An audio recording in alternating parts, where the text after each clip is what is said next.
Vamos orar, Pai, nós nos expomos à ação do Teu Espírito nesta manhã. Tira o véu dos nossos olhos e dá-nos espírito de revelação. A palavra venha como espada que é, como luz, como martelo, como espelho. Descortina para nós as verdades eternas da Tua palavra. Remove a insensibilidade, a calosidade da nossa consciência, a indiferença dos nossos corações. Arranca-nos da nossa posição de conforto nas desculpas das nossas próprias transgressões. E leva-nos a responder-te de acordo com o padrão de santidade que Tu tens estabelecido para todos nós. Daremos a Ti toda a glória em nome de Jesus. Amém e amém. Quem não veio ontem pode recuperar a mensagem, ela foi gravada, ela estará em nosso site. E ontem, começando no início da Bíblia, mostramos que Deus estabelece aqui tudo quanto é necessário saber sobre a sexualidade do ser humano na sociedade e também a homossexualidade. Voltemos ao início da Bíblia. O sexo não é criação de Hollywood, não é criação da sociedade moderna, foi ideia de Deus. Deus criou o homem e a mulher como seres sexuados, isto é, sexuais. A mulher e o homem foram criados numa forma física, apropriada a um relacionamento sexual. Nada errado com isso, foi Deus que estabeleceu. Agora, se por um lado Deus criou o sexo para que fosse celebrado, por outro, Deus estabeleceu que ele fosse regulamentado. Não se trata apenas de uma celebração, mas atrás de uma celebração existe uma regulamentação. Existem fronteiras, existem limites. Não existe na Bíblia, nem mesmo implícito, que quando Adão e Eva se envolveram no seu primeiro relacionamento sexual, fosse algo sujo, fosse algo impuro, fosse algo mau. Todavia, como o homem foi corrompido em sua natureza, ele perverteu e busca perverter tudo quanto Deus criou. O homem que era santo torna-se pecador. O homem que estava em luz passa a viver nas trevas. O homem que reflete a glória de Deus começa a se corromper na sua natureza. O homem que tem um equilíbrio perfeito em seus poderes de pensar, sentir e querer, começa a viver em desalinho, em desordem.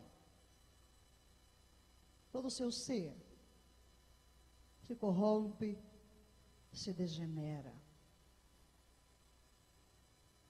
Talvez surja uma pergunta: por que tantos males, desgraças, dores, miséria ligadas ao sexo? Uma vez eu perguntei isso a Deus, há muitos anos atrás, quando cheguei de África, regressando ao Brasil. E logo veio em meu espírito uma visão clara. Quando Deus criou o homem, e ontem eu disse que Deus criou um ser humano, e conforme está em Gênesis, criou Deus o homem à sua imagem, à sua própria imagem o criou, macho e fêmea o criou, e isso está no singular. Este ser que era o único, possuía dentro de si mesmo masculinidade e feminilidade, e Deus de um faz dois. E eu declarei que desde então existe algo implantado na natureza do homem que fala o desejar a mulher e vice-versa, desejando voltar a ser um, o que ocorre através do relacionamento sexual. Através dessa ligação íntima, que é a expressão de amor, de compromisso e de aliança, Deus confere ao primeiro casal a missão, a autoridade e o privilégio de ser co-criador com Deus na multiplicação de seres que trouxessem em si a imagem e semelhança de Deus. E qual o meio que Deus usou? A semente. Agora, queridos, notem, todos os seres vivos, para todos os seres vivos, Deus estabeleceu o mesmo princípio: a reprodução pela semente. Todas as árvores dão fruto, dão semente, e na semente está a vida de uma outra árvore. É o princípio da reprodução. Lança-se na terra a semente, a vida que nela está brota, surge uma outra árvore da mesma espécie, que produz frutos e vai se reproduzindo infinitamente. Se olhamos para o mundo dos animais, vemos que Deus estabelece o mesmo princípio, o princípio da semente. O macho transporta a semente, planta na fêmea, como o homem planta na terra a semente das árvores, das plantas, dos cereais. O macho dos animais planta na fêmea a sua semente, e a vida que está na semente vem à luz. E pelo mesmo processo, multiplica-se, reproduz-se, sucessivamente. Com respeito ao homem, é o mesmo princípio. Deus dá ao homem, macho, a semente, que é plantada na fêmea, a mulher, e a vida se manifesta. Agora, o que existe de sujo, de imoral, no ato de um semeador lavrando um campo e lançando sua semente à terra? Nenhum. O pólen das flores, os animais que se reproduzem no campo. Porque então, entre os seres humanos, o mesmo método que Deus estabeleceu para todos os seres vivos, transformou-se em algo tantas vezes grosseiro, mesquinho, abjeto, uma verdadeira ignomínia. Não é para fazer-nos pensar? Por quê?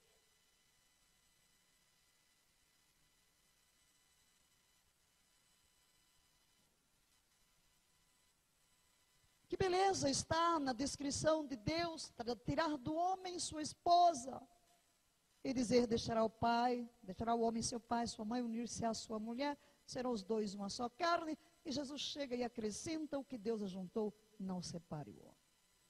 Eu disse que nos limites da Bíblia, o matrimônio e o sexo, ele está dentro de fronteiras, de limites exclusivos, dentro do casamento entre um homem e uma mulher.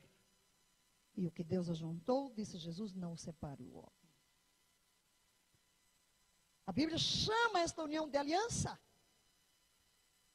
Quando Deus se levanta contra o divórcio através de Malaquias, ele diz: eu sou testemunha da aliança entre ti e a mulher da tua mocidade, com a qual foste desleal. Eu, Senhor, odeio o divórcio. E ele diz: ninguém de bom senso faria isso. Ninguém de bom senso faria isso. E a palavra aliança usada no hebraico é berit, que significa cortar com derramamento de sangue. As alianças eram feitas pela mistura do sangue. Sangue representa a vida, significava nossas vidas se misturam. E por força de uma aliança, todas as coisas se tornavam comuns, bens e dívidas. E Deus encara o casamento como uma aliança de sangue. Talvez quando você lê a Bíblia não entende certos comentários, porque ela foi escrita no contexto da cultura hebraica. Quando você vê, por exemplo, quando se casava uma jovem, é ordenado que guardasse os lençóis da sua virgindade.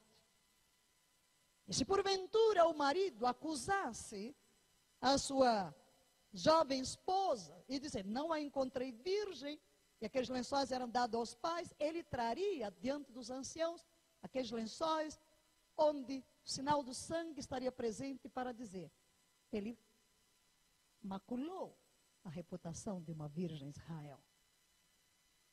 Por quê? Porque a aliança de sangue era consumada na noite de núpcias, pelo romper do ímen. Aquele era o sinal de uma aliança de sangue. E é disso que Deus diz, sou testemunha entre a aliança. Sou testemunha da aliança. Deus está dizendo, o quê? Ele que estabeleceu o matrimônio, ele é o guardião do matrimônio, é ele que estabelece as leis do matrimônio. Sou testemunha. Alguém pode dizer, mas eu me casei com a pessoa errada. Paulo resolve esse problema dizendo, irmãos, uma aliança, ainda que meramente humana, uma vez ratificada, ninguém a revoga ou lhe acrescenta coisa alguma. Encerra o argumento aqui. Mesmo que seja humana, não é uma aliança, ninguém pode revogá-la, nem acrescentar coisa alguma. Correto? Antes de prosseguir, quero dar aos irmãos a percepção que eu tive ao analisar o porquê. Porque alguém como nós, que nos envolvemos em aconselhamento, que ouvimos tantos desabafos, meu Pai do céu, quantas vezes na minha vida eu disse, mas Senhor, não é possível que eu tenha que ser forçada a ouvir estas coisas e tomar conhecimento de quão animalesco um ser humano pode se tornar. Tão baixo. As coisas mais que não convém sequer mencionar, além do que não faz parte do meu perfil. Satanás olhou para o homem e teve inveja dele. A Bíblia diz que ele desejou ser semelhante a Deus, mas não era. Mas do homem Deus diz, façamo-lo a nossa imagem. Correto? Estão me acompanhando? Agora Deus deu ao homem a capacidade de criar. Satanás não tem. Criar coisas. Deus criou o universo, colocou nas mãos do homem e deu-lhe a autoridade de administrá-lo, de governá-lo. Se você olhar à sua volta ou sobre o seu próprio corpo, você vai se deparar com um mundo de coisas que é a expressão da criação humana. Desde o microfone que eu seguro, a roupa que eu visto, ao calçado, o teto que nos abriga, o chão, a cadeira na qual nos sentamos, tudo isso é expressão de uma mente criadora. Correto? Mas não só isso. Deus deu ao homem a capacidade de se reproduzir em outros homens. Os anjos não se reproduzem. Glórias sejam dadas a Deus que o diabo não se reproduz. Só tem um diabo. Aleluia.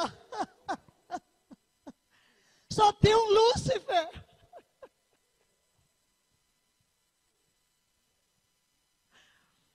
Deus criou os anjos em série. Mas o homem, como foi feito a sua imagem e semelhança, Deus lhe dá a capacidade de se reproduzir. O homem deveria encher a terra de homens e mulheres semelhantes a Deus. E qual o processo? A união sexual. Agora, como pode o homem ter descido tão baixo, que tomou algo tão sublime e santo, e transformou em algo tão sujo? Mas nós, igreja, temos que restaurar a santidade do sexo e colocá-lo no devido lugar. Não podemos deixar nos intimidar com essa sociedade pervertida. E é por isso que eu resolvi fazer uma série, já que eu tenho que abordar essa auê que anda pela nação, vou logo dissecar o assunto em todos os ângulos.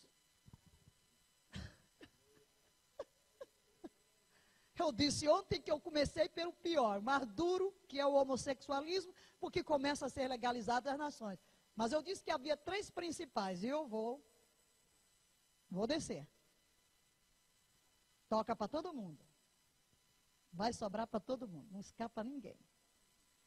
Ah, esse assunto não é para mim, é para mim. Quero ver quem vai dormir hoje aqui.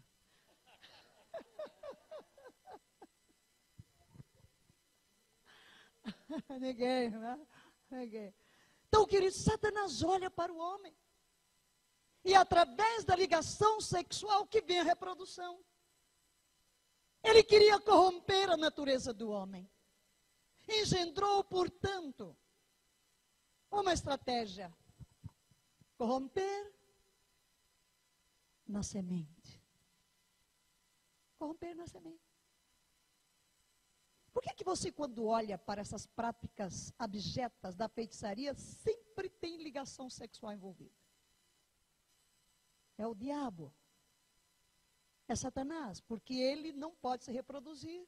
Ele quer afetar o veículo da reprodução humana para corromper a natureza daqueles que vêm ao mundo e transformar o método de Deus em fonte de desgraça, de miséria e de sofrimento.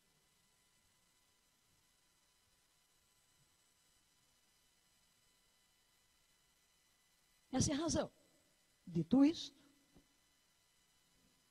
vamos ao nosso assunto. 2 palavras. Não adulterarás. 2 palavras poderosas.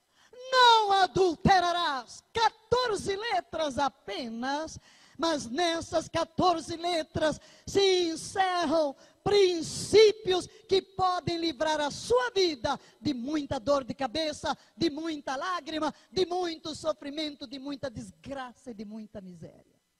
Não adulterarás. Parte do decálogo, dos 10 mandamentos. Queridos, Deus está tão interessado na questão sexual, que no decálogo, os 10 mandamentos, 2 deles abordam esta questão, o 7º e o 10º. O último diz, não cobiçarás a mulher do teu próximo.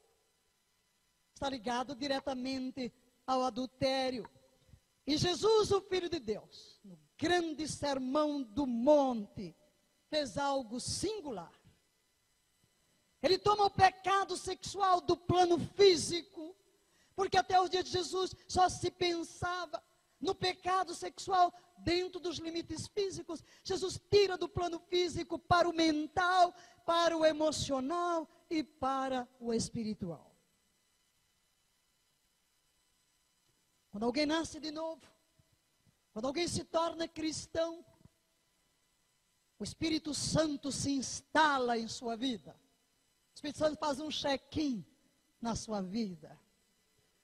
E nunca deixe que ele faça um check-out. Amém? Ele vem para ficar, ele vem para se estabelecer. E em 1 Coríntios, Paulo nos ensina que o corpo do cristão se converte num santuário, na residência deste Espírito Santo. Aleluia! Posso ouvir aleluia nessa casa? É um templo, é um templo. Ora, um templo é um lugar a partir do qual Deus fala, é onde Deus habita, é um lugar onde Deus se manifesta. Isso significa que aquele que veio ao mundo em forma de homem, Jesus Cristo de Nazaré, ao regressar à glória, Ele envia o Espírito para viver em nós, para fazer sua morada permanente em nós. Por isso, onde quer que você esteja, aonde quer que você vá, Deus está ali na pessoa do seu Espírito. Você transporta alguém santo. Amém. Portanto, queridos, aquele que decide seguir o caminho do pecado sexual, primeiro, denigre e profana o templo do Espírito Santo. Segundo, agride a pessoa de Deus, que quer ser residente em nosso próprio corpo. Portanto, todo assunto de sexo, de pureza sexual e de casamento é de extrema importância tanto para Deus quanto para nós. Sei que a abordagem desse assunto cria tensões, Há quem possa discordar, mas o que vamos abordar hoje pode impedir na sua vida um flerte desavisado que poderá desembocar em sérias dores de cabeça. Um divórcio que é sempre muito devastador. Uma família destroçada pode evitar na sua vida muita dor, muito sofrimento e muitas lágrimas. Não há nada mais devastador no casamento do que a imoralidade sexual. Pensei esta madrugada, como seria o mundo se todos tivessem obedecido este mandamento até hoje? Não adulterarás. Para um pouco e reflita, como seria o mundo? Diferente? Seria diferente o mundo se ninguém houvesse adulterado? Como seria uma sociedade se ninguém fosse infiel? Oh, meu Pai, muita gente estaria viva hoje, as famílias felizes, ajustadas. Não há nada mais devastador para o psique, para a alma de um adolescente ou de uma criança, saber que seu pai foi infiel à sua mãe, ou saber que a sua mãe foi infiel a seu pai. Filhos marcados para sempre. Quero dizer que esta não é uma mensagem de condenação. Você que está me ouvindo aqui pela internet, ou vai me ouvir depois, e diz, eu gostaria tanto de ter ouvido estas coisas anos atrás. Baguncei minha vida. Mas quero dizer que se você veio a Cristo, você se arrependeu dos seus pecados, você teve um recomeço nele, você foi perdoado, não deve se sentir hoje debaixo de culpa.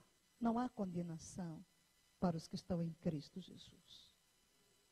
Quero dirigir-me a 2 ou 3 classes de pessoas, não a você, que no passado foi vítima da ignorância, de uma sociedade sem Deus, mas um dia a luz veio a você.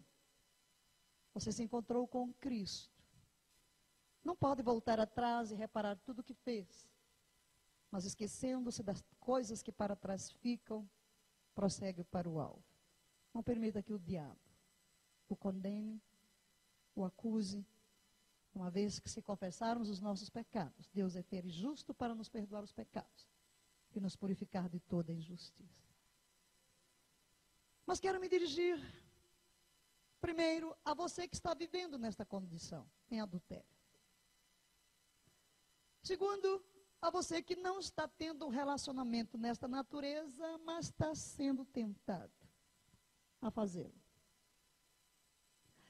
E terceiro, a você que não está nesta condição, não está sendo tentado, mas pode ser que um dia o seja. Posto isto, talvez alguém diga que a igreja está querendo forçar seus padrões de moralidade sobre as pessoas. Até li alguns comentários no meio dessa questão toda de discussão da decisão do Supremo Tribunal, da PL 122, do kit gay para os alunos. O que tem a ver a igreja? Na realidade, ninguém pode forçar padrões morais sobre ninguém. Se eu pudesse forçar a minha moralidade neste país, você acha que ele seria diferente? Eu não posso fazer isso, bem que eu gostaria. Ai, se eu pudesse, e se meu dinheiro desse. Impor a esse país os valores morais nos quais eu acredito, mas não posso. Ninguém pode, nem Deus faz isso. No entanto, apesar disso, a realidade dos fatos, queridos, é que ninguém está mais interessado nas questões relacionadas à sexualidade humana do que Deus. Amém. Ele criou o ser humano sexuado, com um propósito bom, belo, puro, santo. Como o homem foi corrompido, como falei há pouco, em sua natureza, ao submeter-se a Satanás, ele vive corrompendo tudo. Mas isto não altera o fato de que Deus pode e Deus quer que cada pessoa desfrute de sua sexualidade dentro dos padrões divinos, dentro dos seus propósitos de amor para a sua própria felicidade pessoal, para a saúde física, emocional, mental e espiritual da família, para o bem-estar da sociedade e para o seu destino eterno. Amém? Dito isto, quero dizer que ninguém pode trazer maior felicidade sexual do que Deus. Ele criou o sexo. Dentro dos limites do casamento, como vimos ontem, quanto mais espirituais são as pessoas, maior será o seu ajuste sexual, sua felicidade sexual. Por quê? Porque é um ponto de convergência. Deus é o ponto de convergência desta união. Seu relacionamento se torna a expressão de uma aliança, de um amor, de uma segurança, de uma confiança mútua. E ninguém pode proteger melhor o seu casamento de toda sorte de males do que Deus. Ele está interessado em proteger esta instituição chamada família e esse relacionamento chamado casamento. É por essa razão que Jesus aborda de uma forma magistral e abrangente esse tópico. E vamos olhar para ele. Em Mateus capítulo 5, Jesus fala de 3 coisas sobre o pecado de adultério, que são muito fortes. Como eu gostaria que estas 3 coisas fossem implantadas no seu coração hoje. E que nunca, nenhum de vocês que está me ouvindo hoje, seja aqui, seja pela internet, seja amanhã, pelo vídeo ou pelo cassete. Gostaria que você implantasse isso no seu coração. E isso o livrará de muitas dores. Primeiro, há uma lei que proíbe o adultério. Liga isso? Há uma lei que proíbe o adultério. Segundo, há um olhar que provoca o adultério. Diga. Há um olhar que provoca o adultério. E terceiro, há um princípio que impede o adultério. Diga. Há um princípio que impede o adultério. Nesse texto que vou ler de Jesus, há estas 3 coisas que gostaria que você colocasse no seu coração e escreva em algum lugar. Jesus declara que há uma lei que proíbe o adultério. Há um olhar que provoca o adultério. E há um princípio que impede o adultério. Vou repetir, porque quero que vocês podem esquecer outra coisa, mas não me esqueçam. Número 1, há uma lei que proíbe o adultério. Segundo, há um olhar que provoca o adultério. Terceiro, há um princípio que impede o adultério. Impede. Eu poderia prosseguir falando das maldições do adultério, das consequências. Mas essas 3 coisas estão no texto que eu vou ler agora, palavras de Jesus, no capítulo 5 do Evangelho de Mateus. Verso 27. Vamos olhar para a primeira. Há uma lei. Vocês ouviram o que foi dito? Não adulterarás. Jesus se refere aqui aos 10 mandamentos. E a propósito, o decálogo é um código moral presente nas leis de todas as sociedades. Quem dita as leis?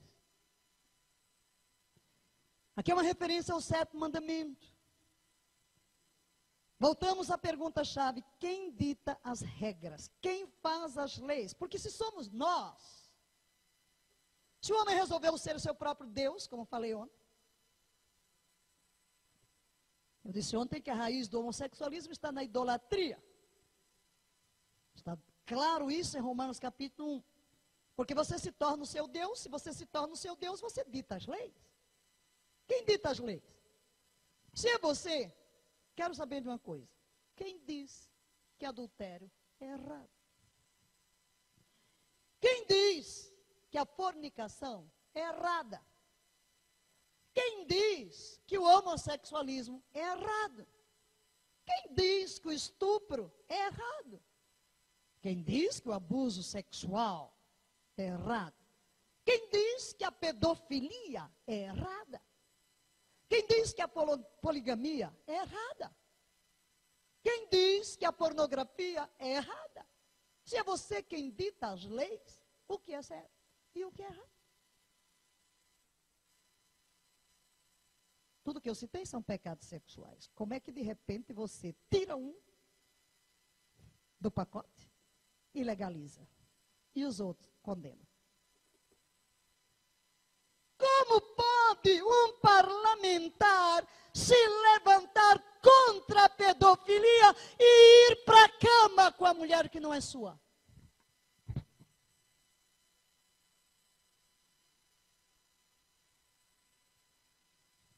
Alô? Sei coisas demais que tenho que levar à sepultura. Mas levanto perguntas para que todos reflitam. Que autoridade moral tem alguém de condenar a pedofilia e trair a sua esposa? E passar a noite diante do computador vendo pornografia? Quem dita as leis? Quem estabelece as regras? Se Deus é Deus, é Ele quem dita as leis. Se você é seu Deus, você ditará as suas. Mas que critério você vai usar para selecionar alguns pecados sexuais como normas e outros como motivo de cadeia?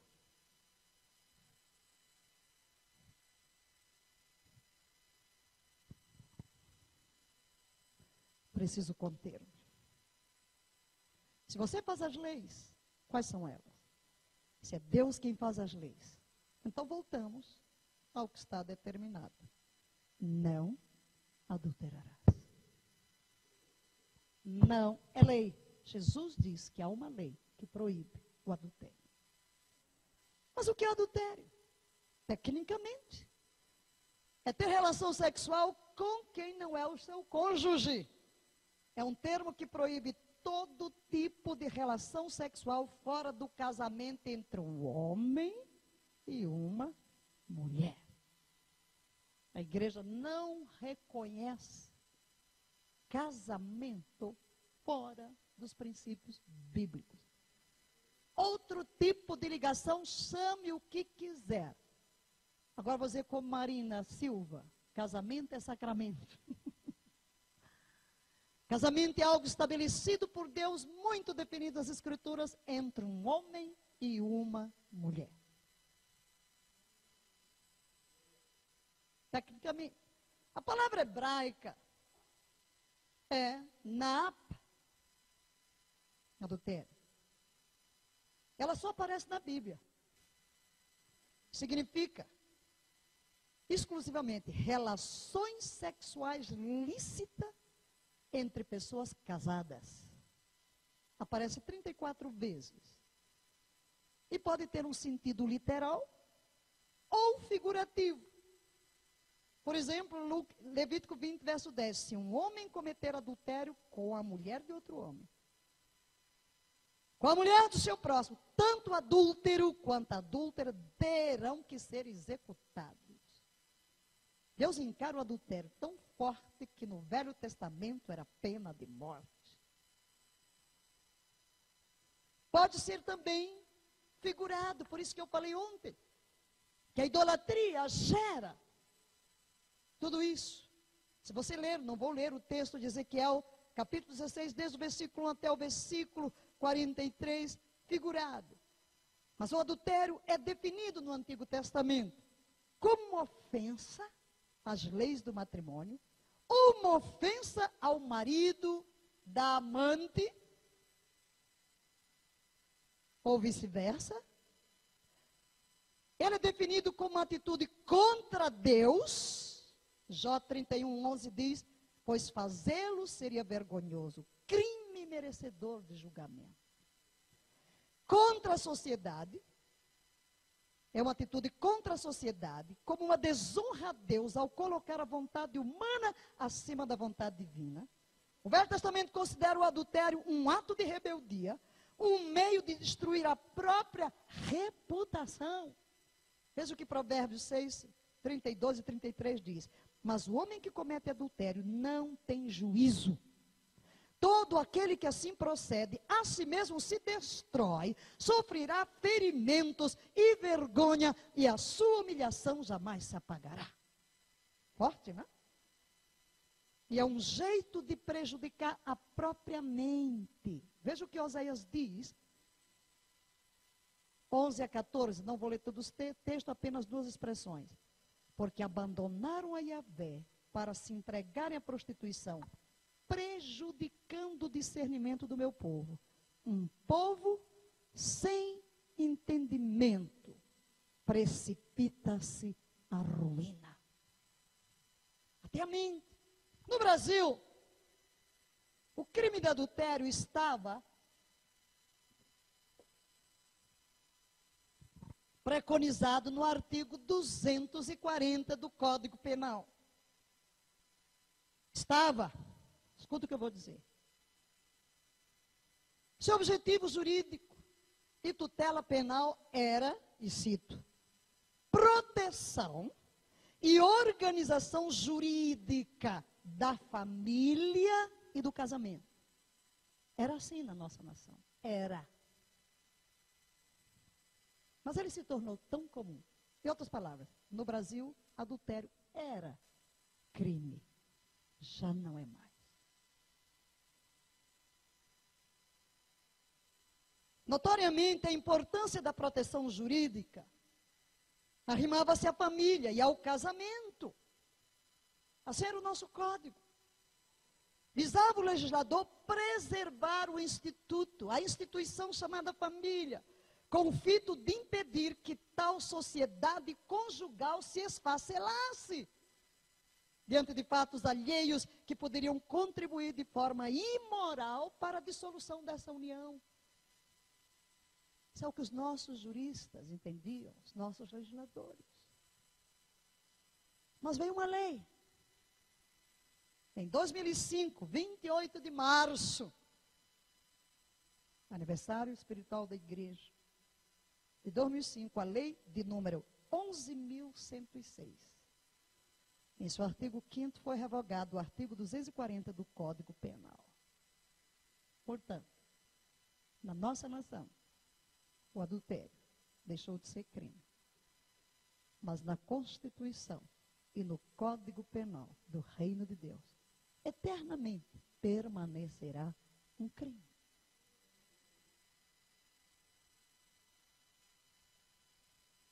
Isaías 5, verso 20. Quero proclamar aos céus desta nação. Palavras não morrem. E o que falamos no ambiente transcende os limites geográficos deste ambiente. Quero proclamar a palavra de Yahvé. Isaías capítulo 5, verso 20. Ai dos que ao mal chamam bem, e ao bem mal, que fazem das trevas luz e da luz trevas, e fazem do amargo doce e do doce amargo. Há um ai de Deus. Esta nação caminha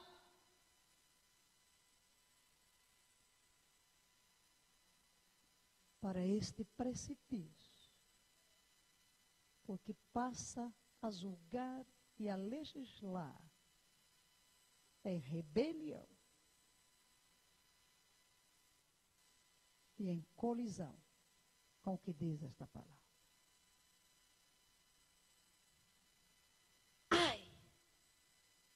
dos que de repente decretam o pecado como algo legal. E prossegue, verso 24, diz aí assim: por isso, assim como a palha é consumida pelo fogo e o restolho é devorado pelas chamas, assim também as suas raízes apodrecerão, e as suas flores, como pó, serão levadas pelo vento, pois rejeitaram a lei do Senhor dos exércitos, desprezaram a palavra do Santo de Israel.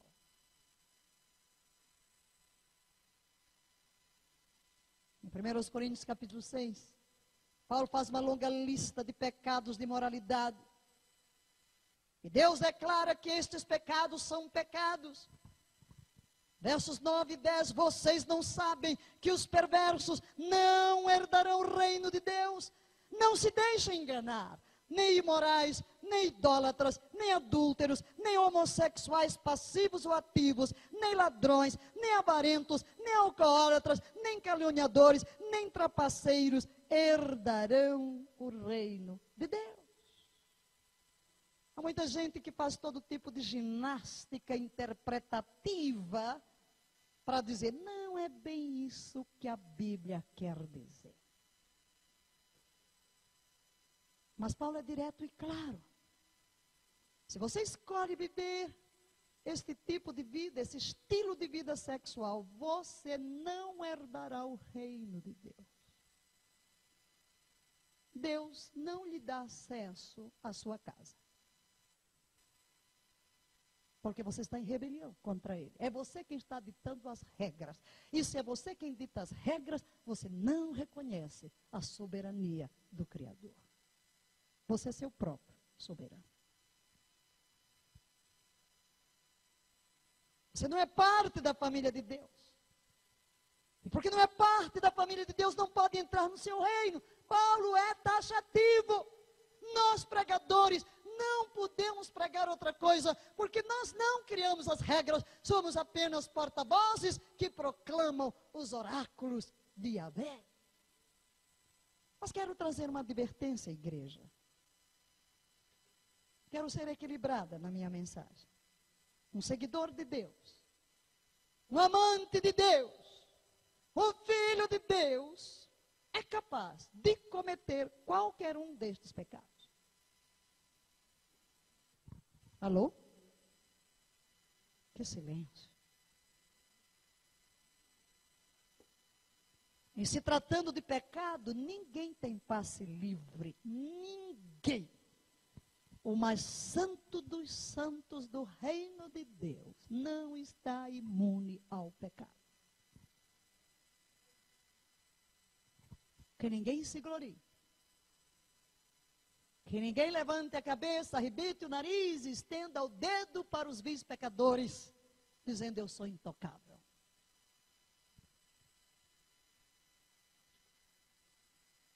Olhemos para o rei Davi. A Bíblia diz que era um homem segundo o coração de Deus. E o camarada, numa sentada, comete adultério, assassinato e mentira. Você diz o quê? Davi, sim, Senhor.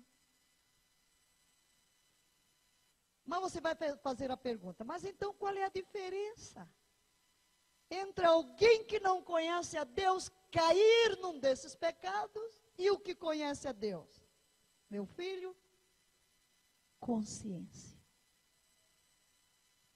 Deus deixa o crente pecar? Deixa. Mas não lhe dá sossego.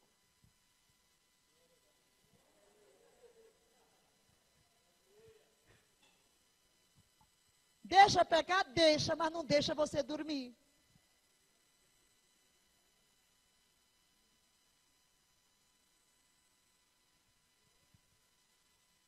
E quero dizer que se você peca numa boa e dorme, você não é filho de Deus. Você nunca nasceu de novo.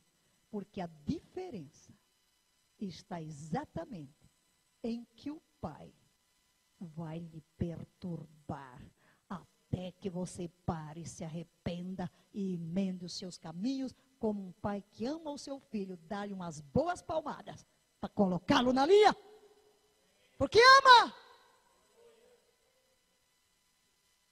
Agora vai ser proibido dar palmada. E aí? A Bíblia diz que é para pegar a vara. Estão lutando aí, dar palmada não dá. Que sociedade vamos ter? Não estou dizendo? Nós estamos...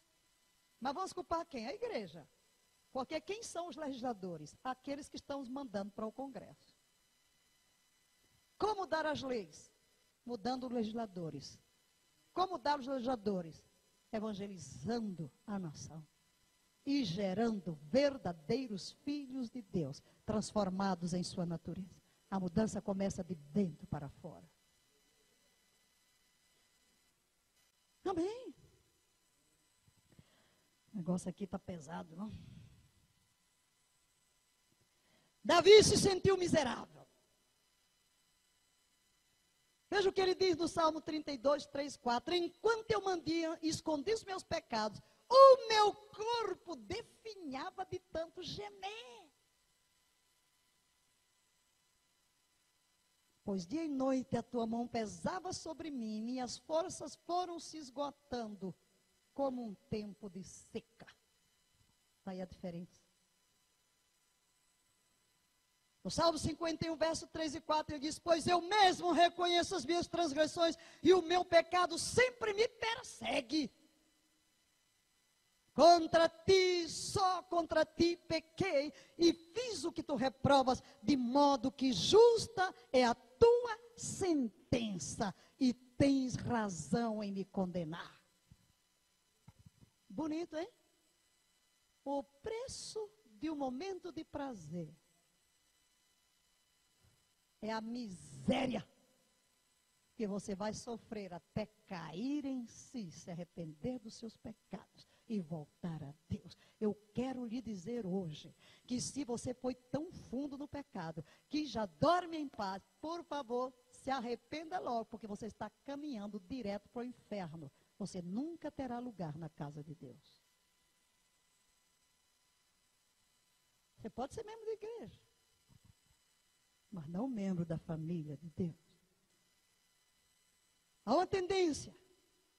Você se casa, vamos se tornar um negócio aqui bem prático. Casa hoje, né? As coisas vão entrando na rotina, lá se vai ao romance, passou a lua de mel, para papá, vai para o trabalho. A mulher está ficando mais velha, você está ficando mais velha, chega lá no trabalho, tem uma secretária toda charmosa, cheirosa. Aí você começa a olhar para o capim do outro lado. Parece que é mais verde. Pode ser mais verde, mas é mais duro de cortar.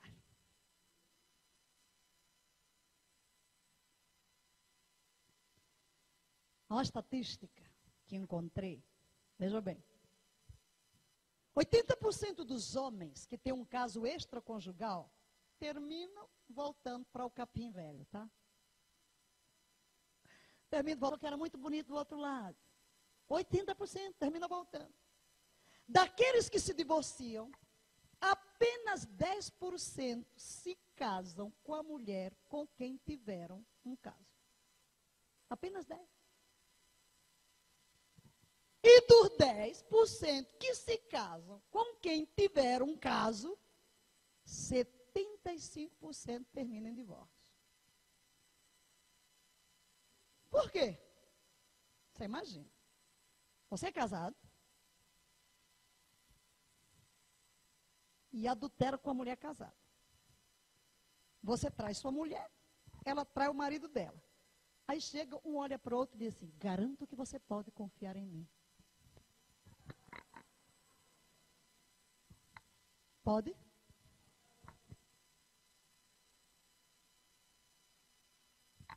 Cara de pau. Claro que não vai confiar. Essa é uma relação insegura.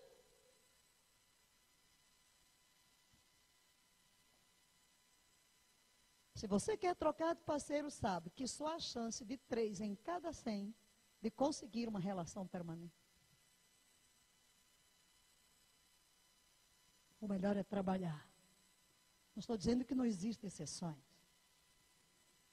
Se você não for fiel aos votos matrimoniais, você vai terminar perdendo o seu casamento. Quero trazer uns sinais de advertência. O casamento é um dom de Deus. Amém? Feliz o que encontra uma esposa. Mas há 5 sinais de advertência que podem mostrar que a sua relação está em perigo e um adultério pode vir destruir o seu lar. Primeiro, falta de intimidade no casamento. 98% dos casais que buscam aconselhamento não têm intimidade. Se você já não se relaciona com o seu cônjuge, seu casamento está em perigo. Porque esta é uma parte importante do casamento. A mulher que recusa ter relação sexual com seu marido, está enviando-o para os braços de uma adúltera. E vice-versa. Quando você experimenta depressão, sobretudo aqueles que são viúvos, que se casam, e começam a se deprimir com saudades do velho cônjuge, casamento está em perigo. Quando há longos tempos de separação.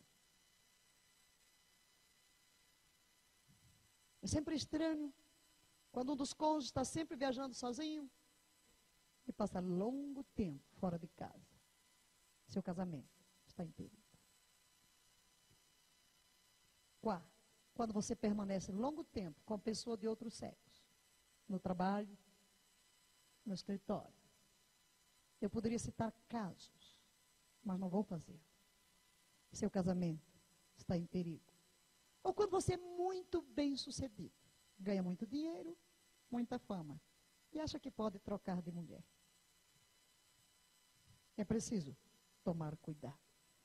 Jesus queria dizer, há uma lei contra o adultério. Se você a quebrar, sofrerá consequências.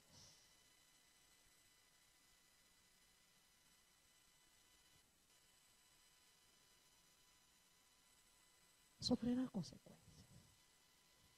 Já percebi que eu terminei meu primeiro ponto. Não estou na metade da mensagem. Não vou forçá-los. Vou ficar nesse ponto. Há uma lei. Porque o segundo ponto, eu preciso de algum tempo. Há um olhar.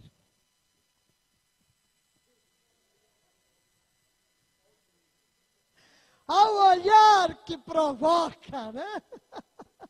Eu vou ficar hoje só na lei que proíbe. E deixo para a próxima. Ok, você vai fazer uma novela. Próximo capítulo. Vai ser num sábado.